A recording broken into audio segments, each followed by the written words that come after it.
Brought to you by ExpressCare Health and Skin Center. Get in, get out, get better.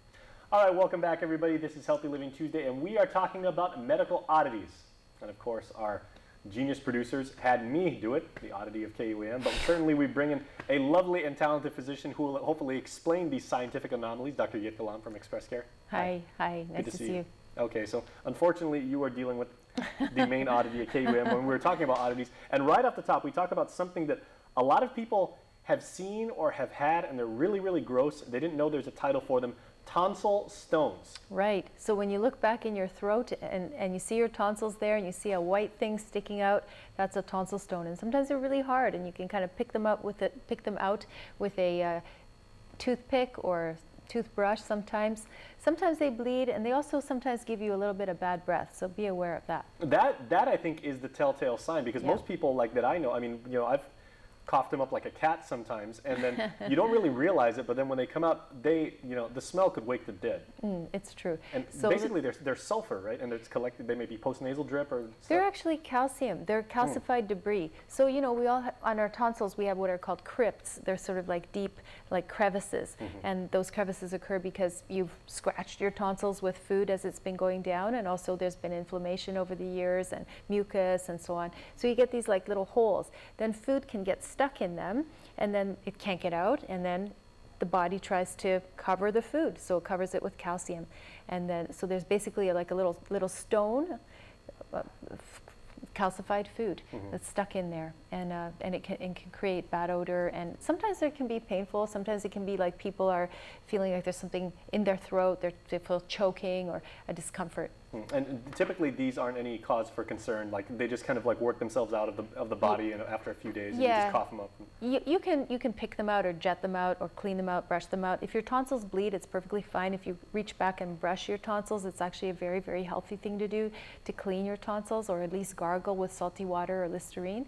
But sometimes you can't get them out, and you actually have to pick them out either at the doctor's office or yourself at home. You have to remove them. And again, that doesn't mean anything's wrong with you, because the tonsils basically are the gateway to the rest of the throat system. Yeah, it's true. It was a way of the body of containing that debris so that bacteria don't grow as much on it.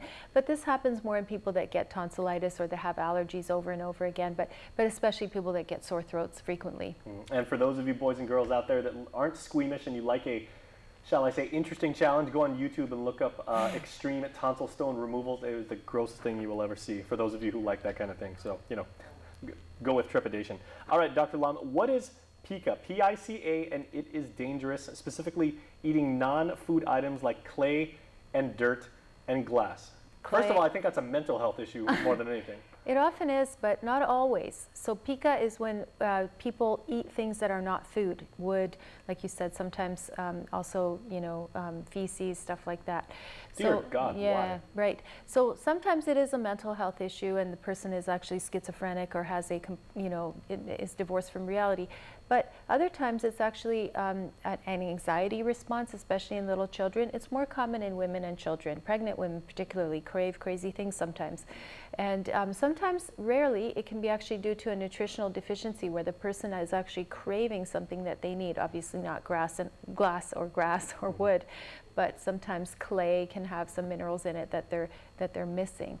So the treatment for it is to first make sure that they don't have any other health problem, you know, do some blood tests and check them, and then working with their behavior so that when they have craving, they substitute something healthy like popcorn or whatever, not this non-food item. Yeah, not a brick or, you know, a piece of birch or something like that. Yeah, that's a real serious one. Okay, I know I'm going to mispronounce this, but basically it's pulling out your hair until you go bald. Let me attempt this.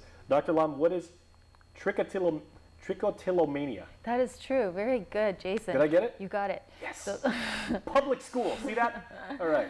So trichotillomania comes from people pulling at their hair or twirling their hair. Little girls will do this, or usually oftentimes in you know, elementary grades, and just twirling and twirling and picking and pulling until you actually lose your hair. And you can do, adults sometimes also do this, but it's not as common.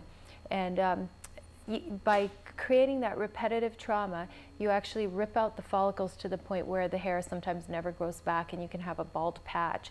Another way that this can happen is people that pull their kids' hair back too tight, you know, little girls pulling the braids back really tight or braiding really, really tightly. then all that traction on the hair follicle will actually damage it to the point where down the road they'll have thin hair in those temple areas and the forehead. You can sometimes see almost a receding forehead in little girls that have really heavy, big braids or long hair, and the forehead just seems to get taller and taller as they get older. Now again, from a psychological standpoint, why would one want to do, you know, maybe not only pulling the hair, but, you know, picking at your, you know, picking apart your nails, or, you know, picking at scabs or pinching yourself? Why would you want to perform that kind of masochism unto yourself? You're very right. It is a self-mutilation. It's and the way that, and that includes cutting, when girls in high school do cutting and so on. Why does self-mutilation relieve anxiety? This is an anxiety response that people have of, you know, twirling, picking, biting their nails, hurting themselves in a small way, just enough to relieve tension. And that's what it does. It relieves tension. So if you know somebody who does this, help them relieve their tension in a different way by taking a walk, jumping, exercising, skip rope, anything else to distract them from that compulsive behavior that they've got going. All right, stay tuned, everybody. We are back right after this.